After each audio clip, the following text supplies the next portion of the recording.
question I have. Well, if, depending on how much you can endure. This is Memorial Day weekend. He should be running off and having dinner with his family. But real quick, a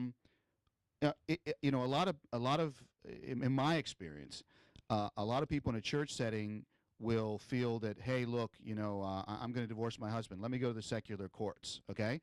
Doesn't the scripture talk something about, now we're not talking about all the extenuating circumstances that they're in fear for their life or whatever, but just in general, isn't it appropriate that if someone has a cause against an individual that they would go to that individual and then go before the pastor and the elders and the church, as opposed to going down to the secular authorities as their immediate remedy to a non-life-threatening situation?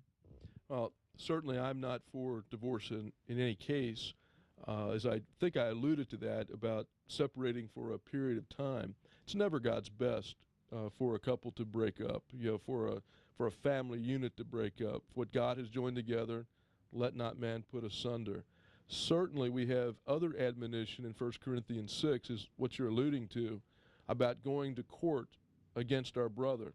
And in that particular case, it was the church that was to decide, and even the least esteemed among the church, were qualified to decide these things. Well, we get a little bit more complicated when it comes to the fact that folks go to court, that is to the secular government, to have their marriage approved in the first place. And that's just a cultural thing with us. I would agree that, hey, there's no way that someone should be running down to court to get a divorce. If they're Christian people, part of the church, they should be seeking every avenue of restoration within the church authority that God has placed over them, and the assistance that could be given there to restore the relationship, to keep the marriage from failing. I guess I hasten to say this, and this is the complicated part.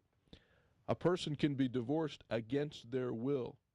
We need to be careful about that. I mean, some people end up in court that didn't have any desire to be there. And so the church needs to have real wisdom in how they deal with some very complicated situations, particularly in the day we live. Okay, good answer.